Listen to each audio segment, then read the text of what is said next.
Hello, this is Ridcully's book review, but today I feel compelled to do something a little bit different. I have to rant a little bit about Star Wars: The Last Jedi. Um, uh, some spoilers, not really that many, but I do need to say there's going to be profanity in this video. I'm going to just do a really quick summary of the review. Fuck you, Rian Johnson. Fuck you, Kathleen Kennedy. And you know what? I think fuck you, J.J. Abrams. So that's pretty well the whole review right there, summed up really quickly. You don't have to watch the rest. I think you got the gist of it. But if you do want to watch the rest, I am going to touch base on a few other things. I'm not going to go into a step-by-step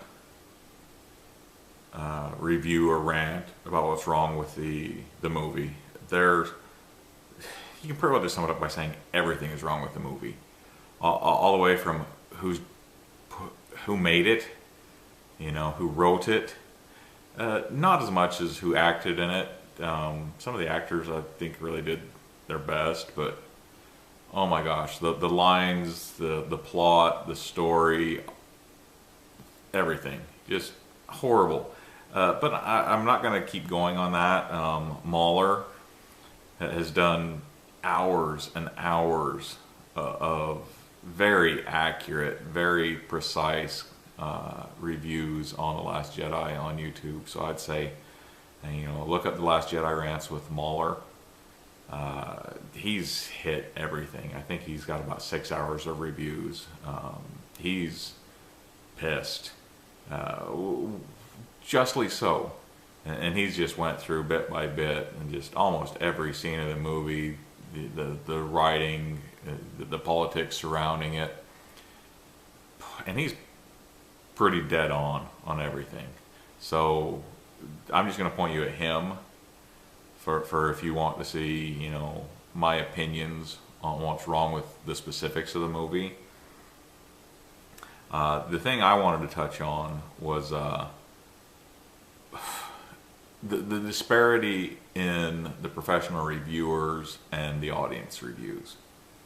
I went on to Wikipedia and just out of curiosity I read, and it talked about how they still have that there's a 91%, and it might be back up, it fluctuates a little bit, but 91% of the critics love the movie, and then it failed completely to say anything about the 48% of the user's review. It's completely ignored it, and I thought that's weird. And so I went on, and just to see, and it says you don't have permission to audit this site. There's something that really smacks of a fear of Disney. I'm almost assuming. Who else do they have to fear? By making the article comprehensive and putting both sides, and not even acknowledging that there was a backlash by the fans against the movie. Everything in the article was positive. That really bugs me. There's something wrong there. The other day, Time magazine, brought out an article just praising it. The ARP just gave it for the best movie for adult people to watch. And I'm just like, how are these awards happening? How is Time magazine just gushing over this? And all the magazines and all the critics did, and yet, personally, I have one friend that liked the movie. And honestly, she is an SJW.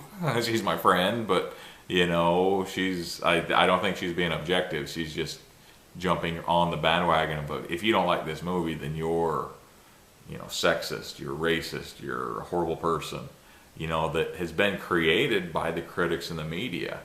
And it's like, no, it has nothing to do with it. It's a bad movie. It's a bad plot. It's a bad story. missing the continuity. You know, you destroyed the characters. You know, I've got to go back and at the start when I said, fuck you, J.J. Abrams, I'm going to go back a little bit before The Last Jedi to The Force Awakens. I watched that and I gave it a pass for the simple fact that the prequels aren't liked. They aren't good movies. And I gave them a pass because I assumed that Disney and Lucasfilm was wanting to play it safe. I mean, they basically just redid Star Wars, you know, the Last Hope, and made everything bigger, which was lame, it was weak, and it was stupid. But I'm like, fine, we still got Princess Leia, we got Han Solo. We got some new stuff out of it, so I'll give it a pass. But when I watched it, and the first time I saw Princess Leia, I was looking and I was excited, and then I was extremely disappointed, and then I was mad that she didn't have a lightsaber. You know, that was like one of the most obvious and huge setups from Return of the Jedi. It's like, there is another, you know, you're my sister, you also have the Force. For Leia to have went all this time and not have trained as a Jedi, not even have a lightsaber, that was, you know, fuck you, JJ. You're a hack, you're lame. You shouldn't be touching these movies either, unless, you know, you didn't have as much control over doing that movie as, you know, the stories say you did. If that was your story and that was your choice, and you didn't give Princess Leia a lightsaber, fuck you. You know, if it comes out that you had your hand tied, you know, I'm sorry. I kind of suspect that was you, though. I mean, besides the fact that The Force Awakens shouldn't have been made, a completely different movie was what was needed. A completely different storyline. J.J. Abrams had hundreds of different storylines going out. There were books, there was video games, there was the MMORPG, magazine articles, fan fiction. Out of the entire universe that had been created over the last few decades, he just ignored it all. It's like, I'm going to pick a story that's none of these, which would have been okay if you hadn't thrown away and discarded everything and then made something worse. You know, to ignore all the information, all the possibilities, all the stories, some of them really good ones, and then make something worse, make something lame, to just hack something together and put the Star Wars name on it. There's hundreds of books out there like that. There's hundreds of everything out there like that. Not just in Star Wars, but across all genres. Slap the name on it, let's make it quick money. That cheapens the entire brand. To do that in such a beloved movie and such a huge movie, fuck you. And the thing is even though the whole movie shouldn't have been made, should have been something completely different, you still could have saved it. I mean, there at the end, when Kylo goes to force pull the lightsaber, it should have went past him like it did in the movie, except it should have went to the hand of a stormtrooper.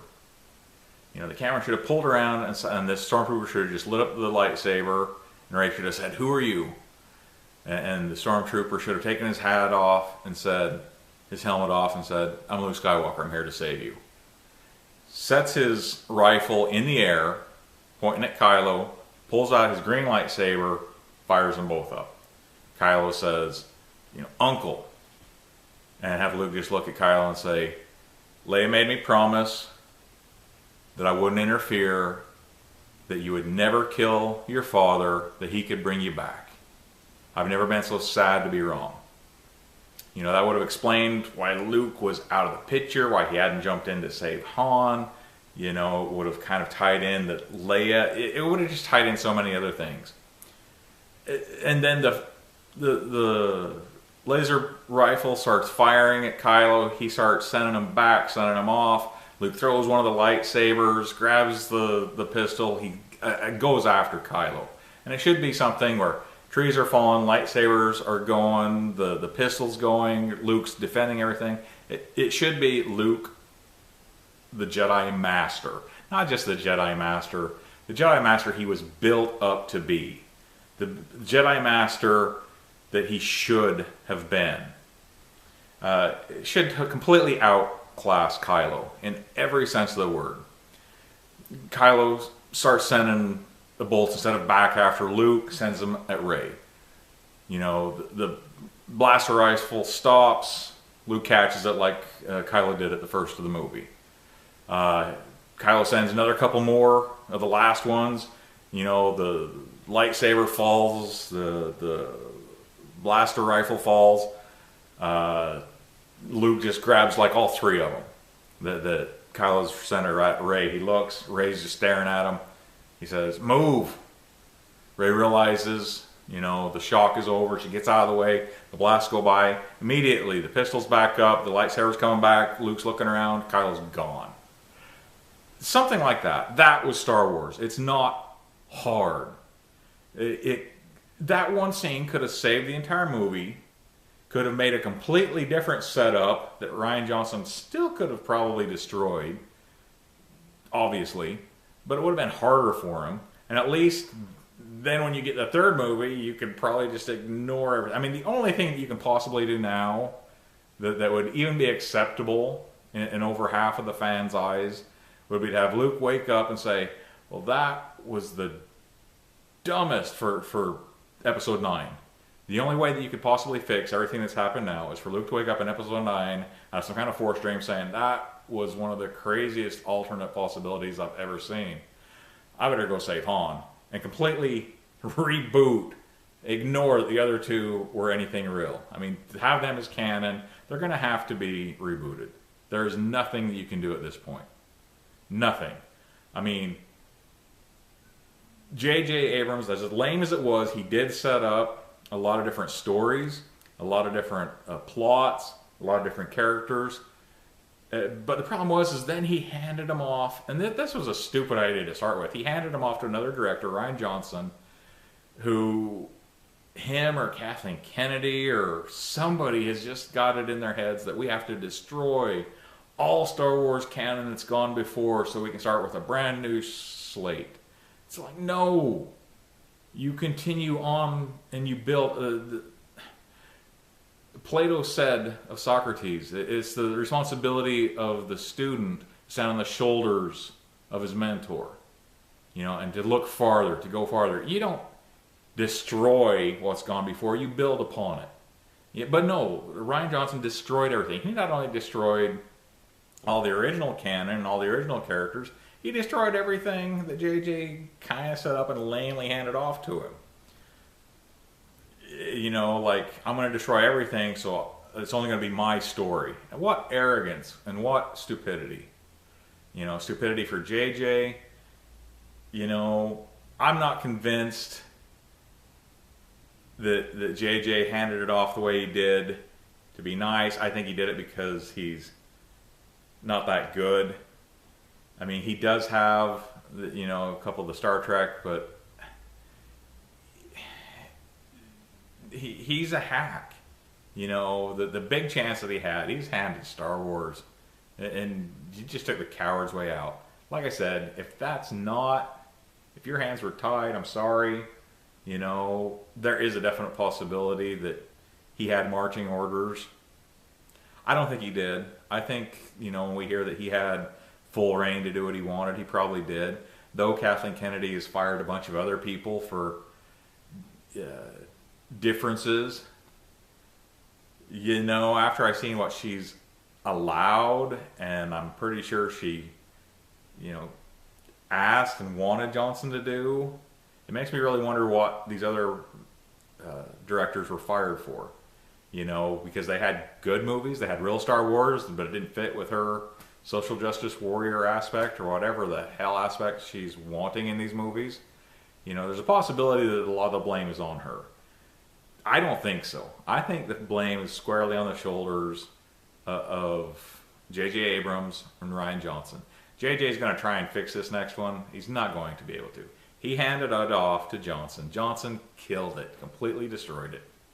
You know, he could have set things up so it would have been harder for Johnson to do. He could have made a better story, and he didn't.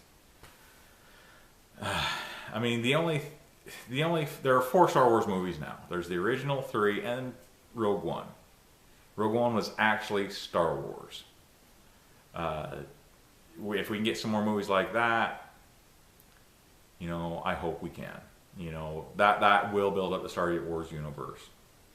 Oh, and along that lines, to all of you fans out there that are saying, you know, the Solo movie is going to suck and you haven't seen it yet, that's also bullcrap.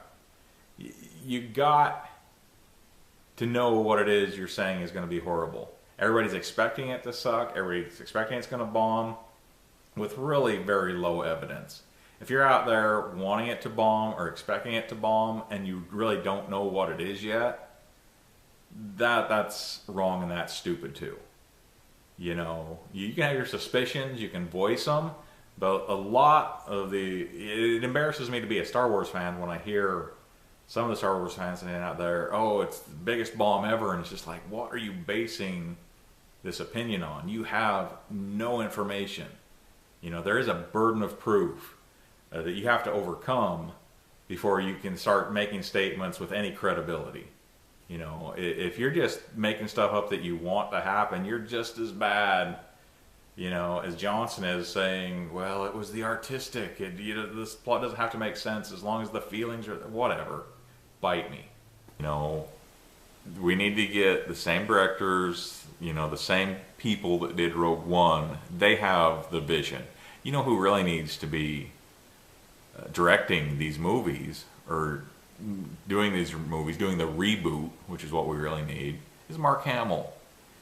Everything that, you know, has been shown, everything that's seen says that he knew what Star Wars was. He knew what the story, what the world that was created truly was in its original form and where it was supposed to go. He's the one that should be doing the reboot after these horrible movies run their course. The other thing I want to touch base on is the action figures.